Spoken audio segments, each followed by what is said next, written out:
Boa noite, pessoal. Pessoal, eu quero falar desses três temas aqui, RabbitMQ, Rabbit e Kafka.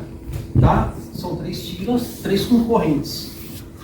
Não vou conseguir ensinar vocês agora de uma vez, porque é pouco tempo e é três tecnologias, né? Mas não vou deixar vocês na mão, não. Daqui a pouco eu coloco um link para vocês construir do zero aí, que o objetivo hoje é mostrar essa tecnologia funcionando, trafegando milhares de mensagens ao mesmo tempo. Primeira vez que eu testei em casa, antes de mostrar para vocês aí, travou meu computador, muita mensagem que era, tive que formatar o computador e colocar mais memória. Vamos lá, né? Vamos lá. Esse daqui é meu LinkedIn, Benjamin Machado. Tá? Estou passando aí. Esse daqui é o que? O meu Facebook, Benjamin Júnior. Lá também, Benjamin.Oliveira Machado Júnior. Já já eu volto para vocês colocarem lá.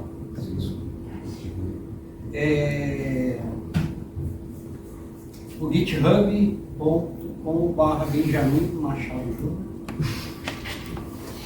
Devia vir com essa camiseta aí também.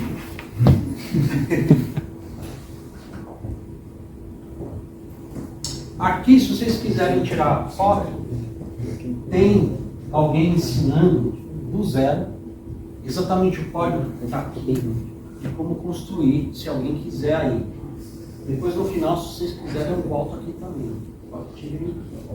Do zero a construção lá. E ainda no vídeo do YouTube dele tem o GitHub lá. Tá bom?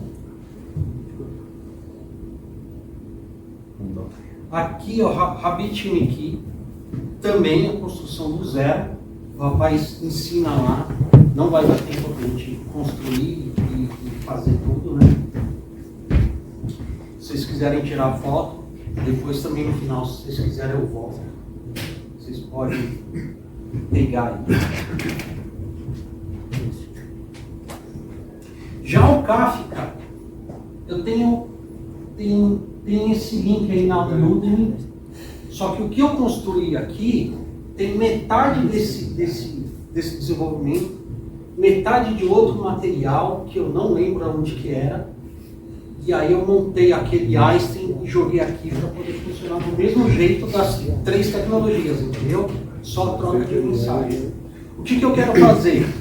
O Java vai mandar para a fila, seja lá qual for, dos três componentes, vai mandar milhares de mensagens.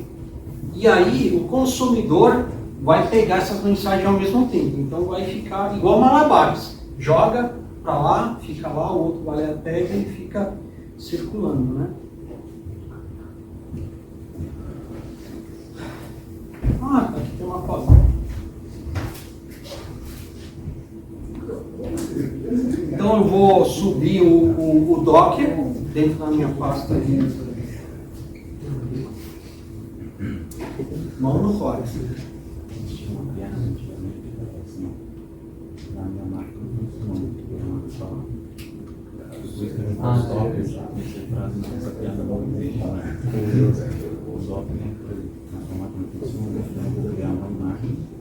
E a coluna você vai em qualquer máquina. Exatamente. Essa é a ideia. Na sua máquina funciona, então todas agora funcionam. Mais um não.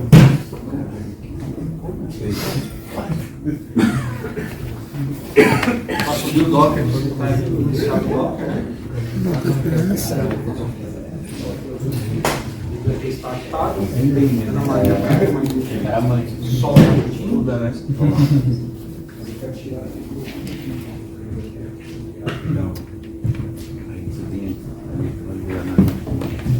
Não trouxe o material do Docker, que eu ter colocado também algum material aí para vocês seguirem também.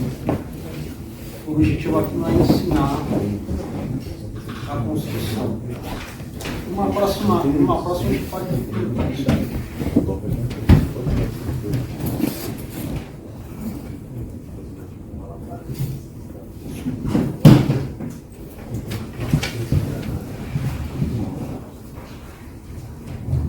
container de pé. Pegar o código do IntelliJ.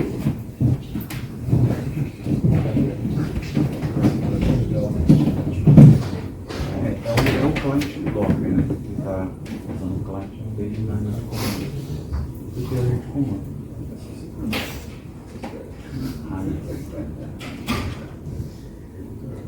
Enquanto carrega o IntelliJ, o Docker já está de pé, né? E aqui a gente tem a ferramenta de pé, ele tem esse manager console aqui dentro dela, na porta 8161, que lá a gente consegue ver as filas em tempo real. Mas você está em ambiente local ou ele já está recebendo? Ambiente local. A gente, ó, localhost, local. 8161. A gente está em ambiente local. Já subiu o container.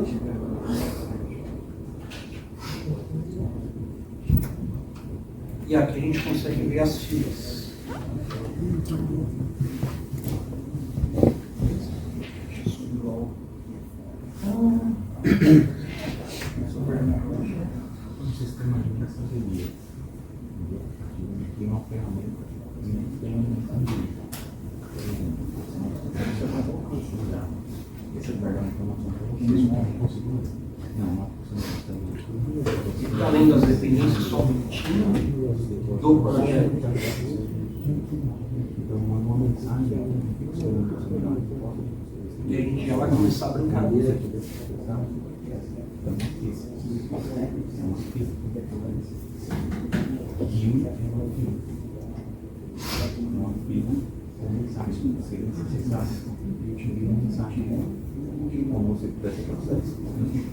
Eu criei um controller que recebe uma requisição póstuma e começa o processamento.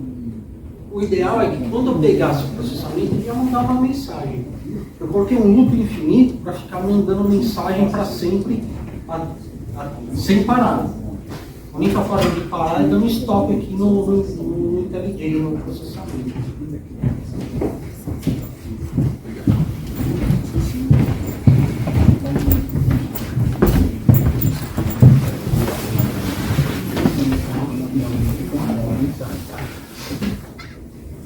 Vamos começar aqui com a atividade aqui.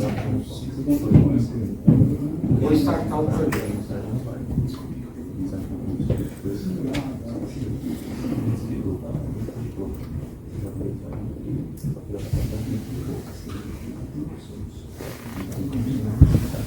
Ainda está buildando.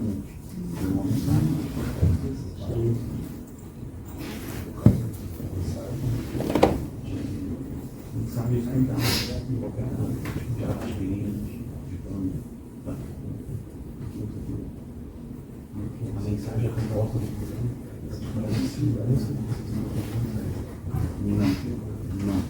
não é uma troca de mensagem. O sistema como um todo. A troca de mensagem é uma das partes do sistema.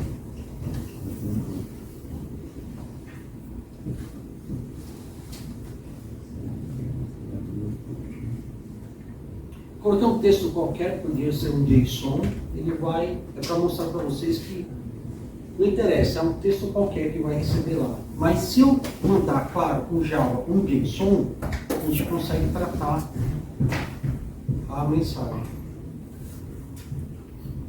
Já estamos de pé. Deixa eu colocar aqui uma mensageria. Eu vou mandar nesse momento uma requisição com essa mensagem. Quando ele receber essa mensagem lá, ele vai cair um loop infinito e vai continuar mandando a mesma mensagem várias vezes.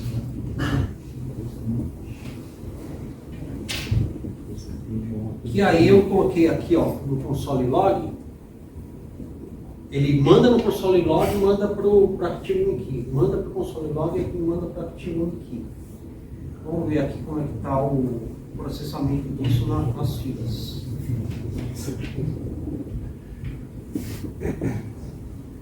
Ó, já está em 1.200 mensagens, né, que demora para atualizar, mas ele está recebendo mensagem lá ao mesmo tempo. Enquanto ele está mandando mensagem aqui, Eu vou abrir o meu consumer e vou mandar ele consumir já aqui. O objetivo era mostrar para vocês que quando você manda uma mensagem explicando, fica meio chato. Quando você lê esse processamento aqui, rodando várias mensagens ao mesmo tempo, começa a ficar interessante para a gente, né?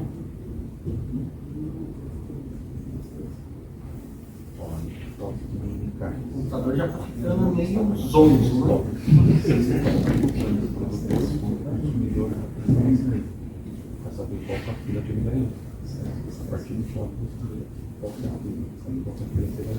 Então, aquele primeiro processo mandou para a fila, tem o administrador, ele mostrou lá para a gente, e agora ele está recuperando a mensagem. Nesse momento aqui eu vou parar aqui o envio da mensagem. E o que acontece? Ele ainda tem várias mensagens na fila. O consumidor, ele ainda está processando aqui. Então, não sei, se fosse alguma coisa que dependesse da internet e estivesse na fila, né? Ele estaria pegando a mensagem agora e processando as que ficou na fila lá e não tinha processado ainda, né? Então, aqui vai embora para sempre. Beleza? Esse é o primeiro. Tem mais o RabbitMQ e o Kafka. O comportamento que eu quero fazer é mais ou menos a mesma coisa. Eu queria mostrar para vocês um teste de processamento. Eu parei o outro, mas vamos ver aqui ó, como é que está o nível de processamento desse computador. Estava em 100%, está baixando. Mas a gente sabe que o Java é escalável. Eu podia colocar várias instâncias e multiplicar, quadruplicar, ou 5 vezes, 10 vezes, 1000 vezes a mesma coisa. E aí o fluxo seria muito maior de processamento. Imagine um banco, né? O banco precisa disso daqui. E ele vai escalonando a máquina conforme o nível de processamento sobe. Eu fechei isso aqui. Ele já rodou aqui a recebimento, vou parar esse processo. Vou começar a rodar o outro. Mas primeiro eu preciso derrubar o container para mostrar o próximo. Ele zerou já a fila? Zerou a fila. Porque eu parei o produtor. O produtor já tinha mandado uma. Conforme o consumidor foi pegando, ele zerou lá. Zerou. Porque quando eu voltei, ele já tinha parado de processar e ficou parado, né? Porque ele pega a mensagem e joga no console. Claro, se fosse usar uma tratativa, eu ia pegar um JSON e fazer alguma coisa com ele. Ler, mandar um e-mail, ou um SMS, alguma coisa. Ou salvar alguma coisa no banco e aí para frente.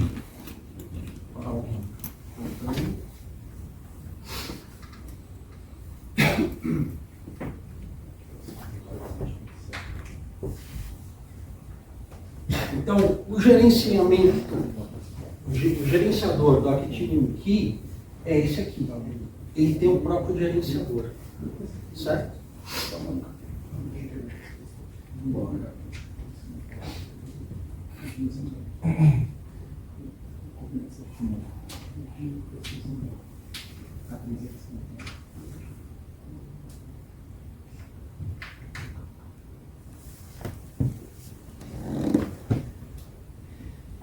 Eu escrevi a mesma coisa aqui, mas é o RabbitMQ, gente.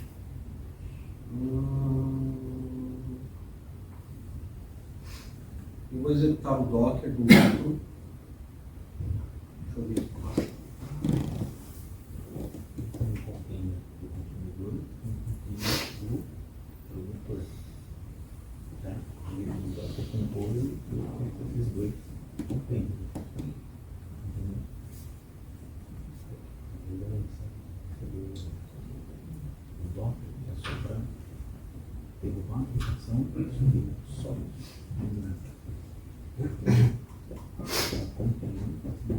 Já subiu o container.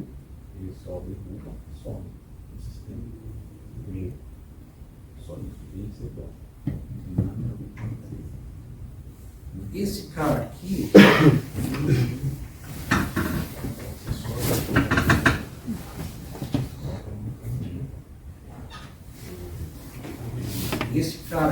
nessa porta aqui, gente. 15672. Claro que o usuário sente qualquer padrão aqui, mas é configurável.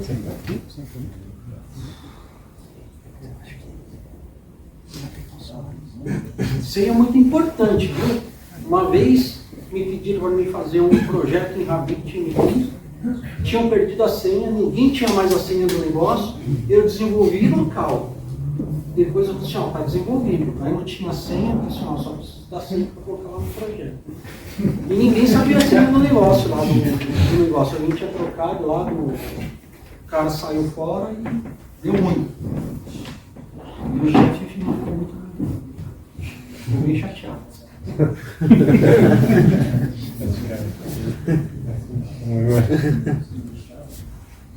Vamos ver a sigla.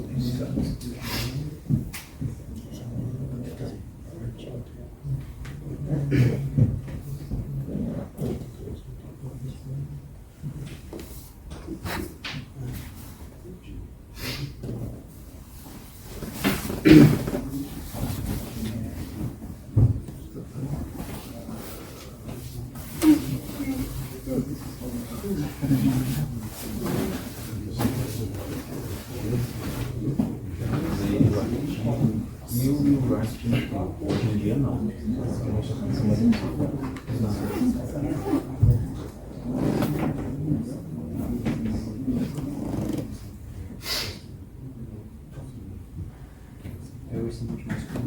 Nesse projeto que eu mostrei lá para vocês, no próprio código do RabbitMQ, você consegue enviar e criar a fila lá. Então, quando ele sobe aqui, ele cria a fila lá automaticamente. No código que eu deixei lá no tutorial que vocês viram lá, se vocês quiserem seguir, tem lá como. Interessante.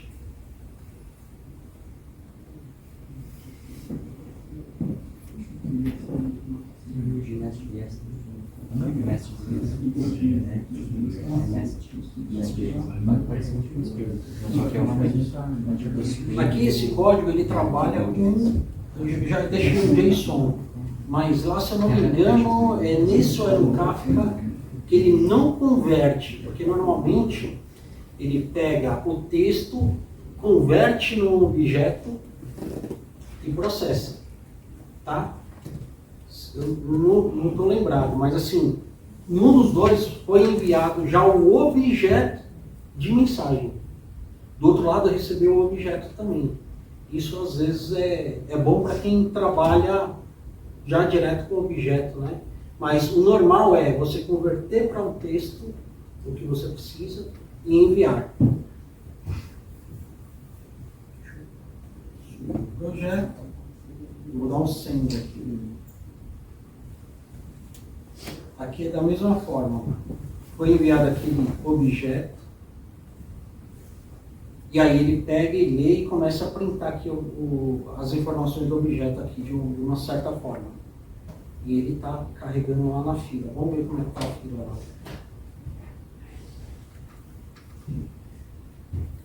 lá. Aqui, essa fila não é carregada por unidade. Eu acho que é por megabyte, porque os números a gente é meio difícil de entender. Mas ela eu acho que ela carrega em megabytes lá, não por mensagem. Não é quantidade de mensagem. Se você não for já tinha mais de 100 na mil. fila, você consegue pegar a mensagem. Se clicar no estoque, você consegue ver, tem uma parte lá que é a mensagem. Você consegue listar as mensagens.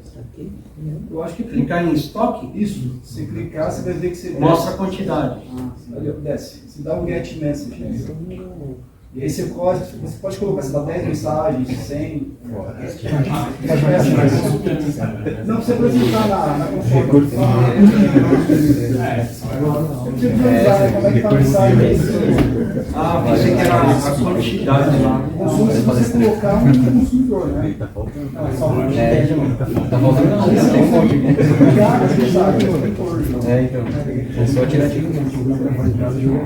Não, é só você pode dar. Como é que tá a mensagem Já com vídeo aí. Isso é legal. Eu vou subir o consumidor agora.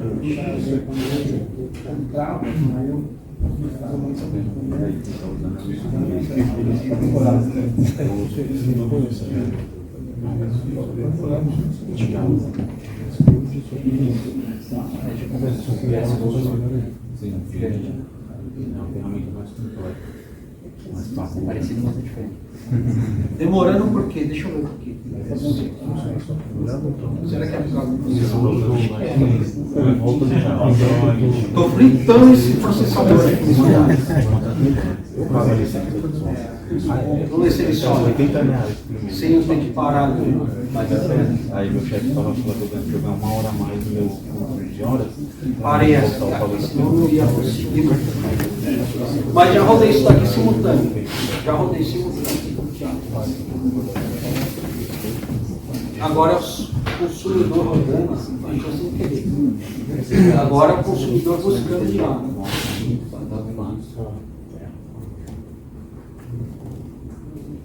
Tudo, né? Você clica Não refresh.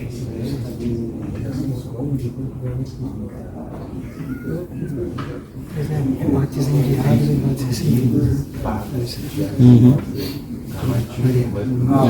Vai no automático. 67.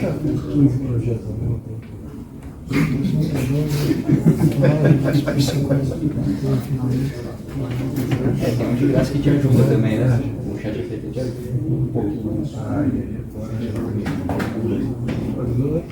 Benjamin, você consegue listar para mim as diferenças entre os AlapTMQ e o RapTMQ? Assim, as principais diferenças que você percebeu? Assim? Olha, referente a mensagens, que os dois são mensagens, o Kafka é mais top, eu acho que não tem muita diferença não, só são concorrentes. É a mesma coisa que falar de um banco de dados MySQL, o SQL Server com MySQL. Tem umas diferencinhas, mas no final eu acredito que não medir a velocidade, mas a velocidade parece ser a mesma. Eu trabalho no Pipe já tem um tempo, né? Uma coisa que, assim, que eu percebi que ele tem de ganho para os outros brokers, porque internamente ele tem um conceito de exchange e fila, né? A exchange você consegue rotear a mensagem dentro das filas. Você consegue criar políticas ali dentro, né? De atraso de mensagem, resubmeter a mensagem, até criar também as DLQs, né? Eu acho que eu já tive há muito tempo, eu não lembro muito, mas assim, ele era muito simples, assim, né? Basicamente você manda a mensagem para a fila, o consumidor pega e processa, né? No Rabbit você joga na exchange, a exchange manda para a fila. Um passo a mais. Um passo a mais. Mas aí que tá, esse gerenciamento aí, você pode colocar uma inteligência dentro, né? Exatamente, você consegue assim, né, ter um controle melhor da sua mensagem, né? Só que ele, assim, o gerenciamento é mais complicado dele, né? Assim, mas ele é muito mais poderoso, assim, em termos de processamento, né, para soluções, né? Lá a gente usa bastante coisa dele, que nem, ele tem features aí que é bem interessante, que nem, você consegue controlar o throughput nas filas. Porque assim, você pode configurar ali no Spring, lá, eu quero que você, sei lá, coloque 10 consumidores para um prefetch de tanto, né, que seria o lote, né? Mas você pode botar no porquê, cara, para essa fila aqui eu só quero um consumidor, porque eu tenho que colocar um funil aqui. Eu mesmo já passei por isso, problemas assim. Eu subi em produção a solução, tinha um throughput lá, sei lá, 10 TPS, né? O cara falou, não, cara, aqui você vai derrubar o legado. Eu falei, vou colocar um funil, com esse padrão aqui na fila. Eu não sei se o Active, que eu não conheço a fundo, se ele tem essa feature, mas, cara, isso aí não tem no Kafka, e em outro broker eu vi esse tipo de feature. Exatamente, isso é muito bom, cara. Você consegue, assim, dentro do Spring, você consegue colocar throughput para cada fila, cara. Isso é fantástico, você tem um controle de tudo que está processando ali por fila. Porque é meio complicado, né? Porque, assim, às vezes, a solução que eu tenho, a gente tem mais de 100 filas, cara, uma porrada. E aí, assim, dizer, mas essa aqui eu tenho que reduzir o TPS, essa aqui tem que ser mais, tal. No mesmo microserviço, né? Ele consegue fazer. O sistema de DLQ tem no Rabbit e no Kafka igual lá? O Rabbit é nativo dele, é só você configurar na fila. O Rabbit é nativo dele? É nativo, usando Exchange. O Só que tem consumidor enviar para a DLQ? Não, ele mesmo traz, tem DLX e DLQs, exatamente. Se falhar, porque assim, o Rabbit ele pega a falha. Se pegou a falha, ele joga numa fila temporária. E ali você pode configurar. Tem gente configurando o código, alguns configurando no Docker, né? A retentativa. E a partir do limite você joga no parking lot, né? Tanta coisa Porque o que problema que eu tinha é que assim, a mensagem fazia o consumidor cair. Aí a mensagem voltava para a fila. Ah, isso aí mandava de acontece, volta cara, o porque consumidor às cair vezes, de novo. porque às vezes a tua mensagem está dando no pointer ali, né? Ela tava, na verdade, já estava derrubando a memória do serviço. Ah, tá. No consumo. Você não cria uma fila e não coloca, se der algum excesso cair nessa DLQ, ele vai ficar caindo na mesma fila. Cara, Ele eu tá travo, consumindo e vai Vai travar. estourar a memória da máquina. Isso aí, cara.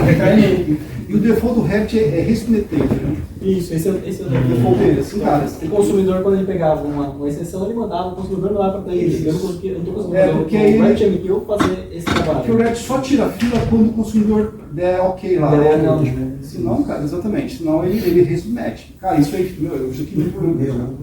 Derruba o cluster. Derruba o cluster. Eu pensei em fazer um controle manual no banco da Não, mensagem o chegou. controle no broker mesmo. Será que dá pra fazer no broker? Tá. Se o consumidor não Bom der ok, DLQ. Bom DLQ. mas o próprio broker vai fazer. Exatamente, é configuração, cara. Não tem implementação. Põe a enquete no consumidor. Acabou o ano. No point exception não é. A mensagem voltou. Esse foi o problema. Agora Mas aí você perdeu as mensagens? Você perdeu as mensagens? não, a mensagem já sempre volta. Né? Tá agressivo o processamento. Tipo assim, o consumidor ele faz um vídeo de um artefato. Se você criar uma imagem, né? E às vezes o cliente manda um artefato ali que gasta muito mais RAM do que o consumidor tem. Então quando o consumidor travava, o RevitMQ falou, tá, beleza, ele não deu ok, consumiu, mas também não deu um exception para mim. Então a mensagem voltava para aquilo. Né? Tem o timeout dela também, né? Tem um timeout. Tem que ver algum Se sítio por acaso para não acontecer isso, para não se voltar. ultrapassar o tempo, o Revit manda de novo. Aí ele manda de novo. Tu tem um problemão. Talvez diminuir o gargalo da memória que está consumindo. É, também. Mas o problema é lá, às vezes, né? Pode ser. Normalmente eu tentava pegar uma mensagem para fazer um processamento para mudar em algum outro lugar. Se desse erro, eu botava na fila de volta. Mas eu nunca voltei lá para ver se estava destruído, né? Porque imagina, ficar um ano lá botando de volta lá, sei lá. É que às vezes, assim, que nem lá, onde eu trabalho, a gente tem o legado, né? E às vezes o legado, ele não é assim, não é autodisponível, né? Não tem autodisponibilidade. E às vezes eu tento chamar a API, ele torna algo no erro. Aí eu jogo, fico tentando 3 vezes, opa, isso aqui ultrapassou o limite, eu não processo mais. Vou mandar Isso o Kafka. O Kafka tem um negócio diferente. Atrapalha um pouco a vida, ele não tem o próprio gerenciador. A gente tem que instalar o conductor na máquina. E aí vamos executar ele. Aí você configura, joga a configuração na porta, você consegue enxergar o que está acontecendo lá. Só que esse conductor, se eu não me engano, ele não é gratuito. Eu consegui uma licença para mostrar para vocês aí por 14 dias aqui. E aí funcionou em cima da hora, beleza, deu para mostrar. Mas é isso. Se bem que ele é bem legal perto dos outros, né? Ele é bem legal aqui. Dá para ver um monte de coisa lá. Mas o tópicos aí, o tópico principal que a gente vai trabalhar, esse cara daqui. Já está mais de 200 mil mensagens. O legal, tá vendo? Ele já mostra quantos megas ele está ocupando, que não é muito, é a quantidade de mensagem.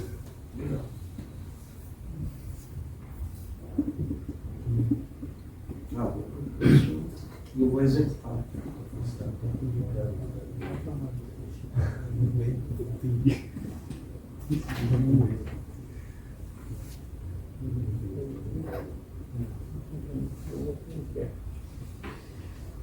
Eu subi o consumer, né? Não tem jeito. Se não subir o producer, não vai produzir nada. Pode até tentar consumir, mas não vai produzir nada.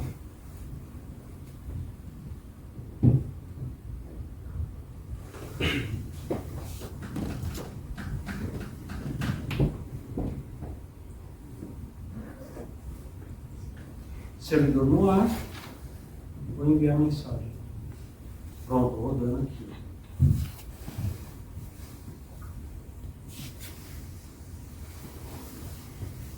No caso do Kafka, ele fica processando simultaneamente, né? Porque do outro lado, ele tem 3 tópicos. Deixa eu mostrar para vocês aqui. Acho que é 3 tópicos.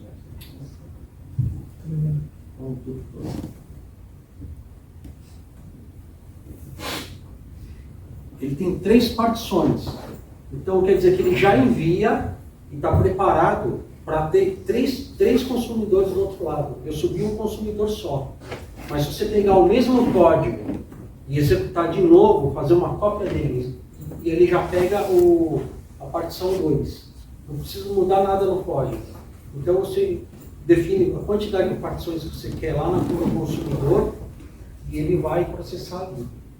E o envio da mensagem eu estou mandando só por aquele carinha lá. O ruim desse conductor aqui, para mim ver a modificação aqui, eu preciso atualizar. Já está quase 1 milhão de mensagens ali processando. Agora arredondou. Vamos ver como é que está aqui.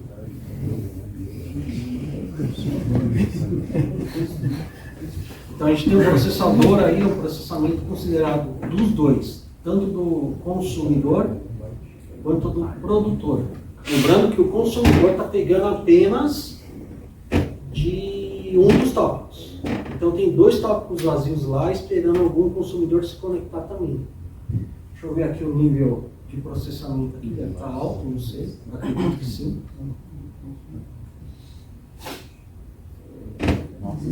Eita. Queimando. Mais ajuda que você tem. Mas, nossa.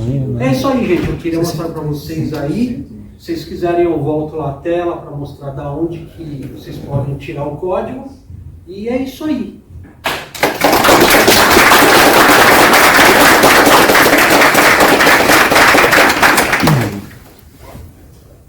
Agora é café? Não, agora as perguntas, né? Eu ia começar a primeira. Depois o pessoal pergunta. Benjamin, a pergunta que eu tenho é assim, para quem está começando e está na dúvida em qual usar, qual desses 3 usar? O que você indica e por que você indica? Eu sou programador, isso daí é um papo meio de engenheiro, né? Quando chega lá, o engenheiro já definiu, você vai mexer na fila da mensageria do Active. Se vira, não quero saber. Eles escolhem, né? Então eu não estou nesse nível aí de comparar se um é melhor que o outro e tudo. Eu quis testar os 3 juntos. E para mim, é tudo igual. Mas tem umas diferenças aí. Tem diferença, né? Se você perceber, eu acho que o Active, ele é mais antigo. É mais antigo, só que ele não tem a robustez do Rabbit, porque o Rabbit ele tem o conceito de exchange e as filas, né? O Active você já manda para a fila. E no Kafka você trabalha em cima de tópico, que é como se fosse um broadcast, né? Assim, que é esses grupos, essas partições, né? Você mandou a mensagem e ele manda para todo o grupo ali, né? Assim, mas se você pegar o conceito do tópico, você faz no Rabbit. Não, o Rabbit tem o tópico e a fila, né? Na verdade, você tem tópico, fila e tem o fanout lá, que é como se fosse o broadcast, entendeu? Você está fazendo aí. Eu uso o fanout lá para fazer broadcast. E também uso fila. E lá agora também tem streaming também. O Rabbit, o mais novo, ele tem uma feature para streaming. Que o Kafka ele tem isso, né? De forma nativa, né? Vocês servem como conselho, assim, já usei os 3. Para quem está começando, eu preferia ter a linha do Rabbit, até pela parte de front-end aí, de ser tudo fácil ali, você enxergar uma fila, enxergar as mensagens. Porque sem meter um front-end, que nem é o caso do conductor, no Kafka, até para subir o Kafka local, é complicado. Então, para quem está começando, aconselho usar o Rabbit, que está bem recente no mercado. E já tem o nativo, o controlador nativo. Sim, o Active já é um pouco mais antigo, tem empresas que usam, mas hoje a concorrência é grande entre o Rabbit e o Kafka. O Rabbit também tem uma coisa importante que é a questão de HA, né? Eu não sei se o Active ele implementa isso, né? Porque o Rabbit eu uso ele hoje dentro do Kubernetes com HA. A gente trabalha com 5 nós, né? Com replicação de mensagens, assim, eu tenho alta dificuldade com ele, né? do pouco que eu tive de experiência lá, ele tem alta disponibilidade. Tem, Você tem. consegue. Você cria uma policy. Não, disso. o ActiveMQ. O ActiveMQ Também. Só que aí o que acontece? Você tem que ter os clusters e configurar eles tudo via arquivo de configuração. Ah, tá. E aí você configura os clusters, e aí um sobe, tem o master, legal. e ele faz essa configuração. Só que ele não fornece, pelo que eu lembro, né?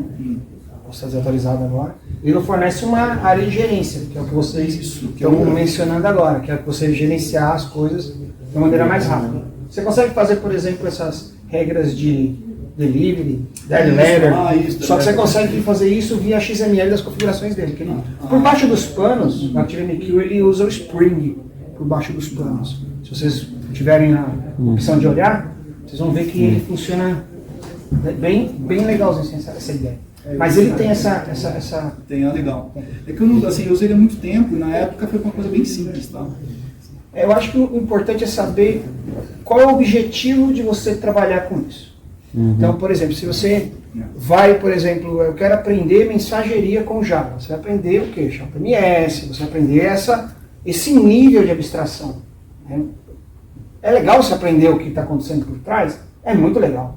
O problema é que às vezes você não vai pegar aquilo no dia a dia. Agora, se você já conhece todos os conceitos de mensageria, acknowledgement, dead letter, DLQ. quando você conhecer isso, aí a questão de você mudar de um outro, aí não é tão complexo na parte para quem está desenvolvendo Java. Agora, para quem está configurando um broker, aí é diferente. É outro mundo. É a mesma coisa, por exemplo, você mexer com front-end e back-end, são dois mundos diferentes. Então, acho que é legal a gente sempre pensar no porquê que a gente está estudando aquilo. Será que... Eu acho legal da palestra dele é que ele trouxe 3 tecnologias, mas ele não mudou nada no código dele. Isso é importante. Isso é legal. Isso é muito para legal. tentar comparar o mais próximo possível as 3 tecnologias. E está de parabéns. Uma coisa interessante, você que é mais especialista em RabbitMQ, o Kafka tem os conectores dele. Ele tem os dele, exatamente. Rabbit também tem. O Rabbit tem... É porque o Rabbit, assim, ele trabalha mais como... Assim, se você pegar na própria definição da Confluence, ela fala que o Kafka não é como se fosse um broker, eles chamam de plataforma de streaming, porque ele trabalha mais para grandes volumes, né? O Rabbit, ele é mais dentro de aplicação, e o Kafka é mais uma solução, assim, é como se fosse um componente de robustez, né? Porque ele trata a volumetria melhor, assim, altos volumes, né? Tudo bem que no Rabbit você consegue importar altos volumes também, só que ele é em memória, né? O Kafka, ele trabalha com um database por detrás, né? Você consegue reprocessar a mensagem, né? Você consegue colocar ele num período lá, né? Exatamente, com offset, exatamente, você consegue botar, o Rabbit não consegue fazer isso. Processou, perdeu o Playboy, já foi. Ele salva numa partição, ele vai salvar na partição. Isso, Por isso que é justamente. importante saber quantas partições e quantos consumidores você vai ter. Isso. Porque se você não souber, você também vai usar de mal. Exatamente. O Rabbit para isso não, assim, processou, sumiu a mensagem, cara. O Amnésia ela não tem mais, que é a database dele. Assim já era, cara. Já o Kafka não, o Kafka você consegue reprocessar. Assim, se tua solução precisar reprocessar a mensagem, cara, Kafka. Tu nem pensa, velho. Agora se não precisar, opa, tem um Rabbit, tem um Active, né? E aí você vê o que é mais fácil para tu instalar e dar manutenção ali, né? O que determina, eu posso dar a minha experiência, né? O que determina entre fila e Kafka, principalmente um dos pontos que você falou, é volume. Volume, cara. Quando você pensar em volume, por quê? Qual que é a diferença, tá? Entre fila e o que você fala com o broker. O broker normalmente ele fica numa máquina e você compartilha dessa mesma máquina. O Kafka ele não tem muito esse conceito, né? Ele compartilha isso com o consumidor. Então, normalmente é o consumidor que vem em busca. Então, ele distribui esse consumo de memória e processamento entre os consumidores. Por isso, quando você falar em volume, vai para o Kafka. Né? Então, quando você pensar num volume muito menor de mensagens, tal, você pode ir para uma fila. Outra coisa, né? No Kafka, você também consegue trabalhar no mesmo modo de enfileirar, né? Você comitar a mensagem ou não. Tipo, se você não comite na mensagem, ela continua lá, senão ela perde. E o conceito de múltiplos consumidores. Porque na fila não, né? Você vem e consome. Se você perdeu, você já perdeu essa mensagem. Então, o Kafka, quando você quer ter um controle maior, múltiplos consumidores, pensando em broadcast mesmo, você quer ter um volume maior, ele é melhor, até em nível de processamento, porque ele compartilha esse processamento com os consumidores. Tá? A fila não, a fila é o broker. Então você tem um servidor broker que ele é o responsável, tudo chega nele, tudo está nele ali, ó, tudo está nele, né? Então é ele que coordena esse controle de recebimento e de quem não recebeu, entendeu?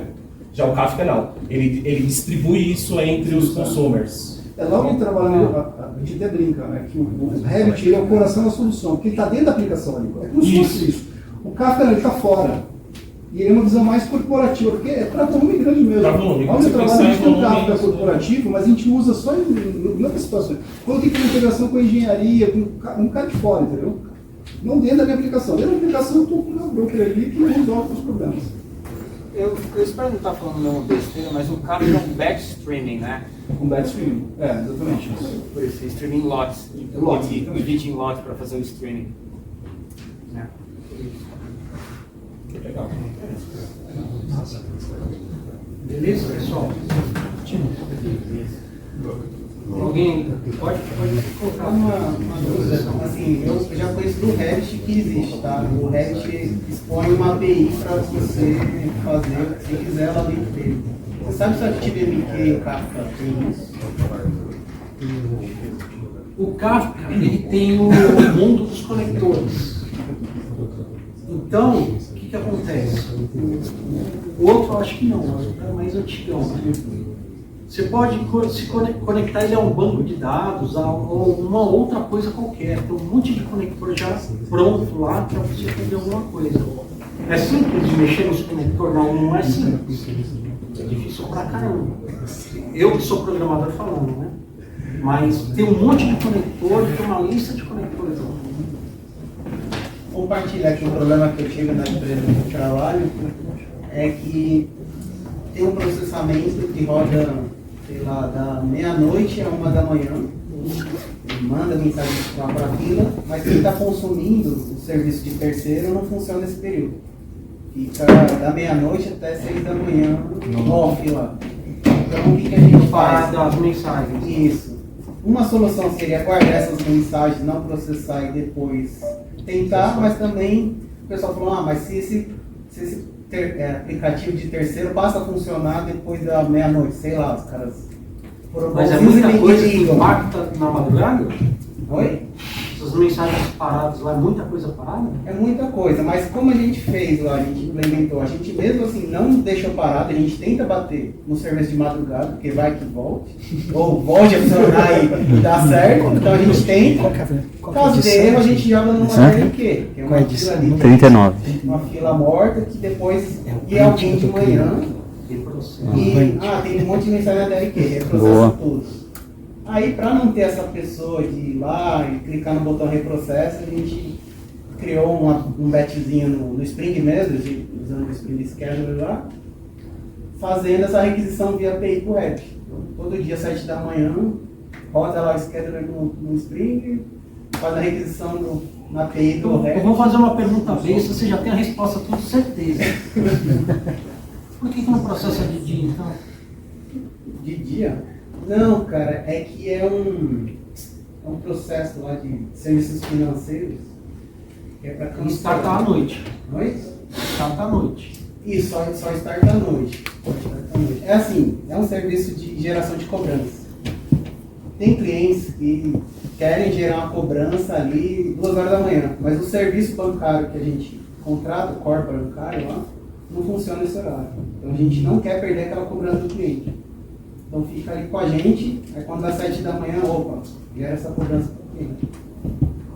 Então é vocês que mandam o boleto para mim 2 da manhã, né? Vocês que se lascam, 7 da manhã, 7 da manhã. É na esquina, hein?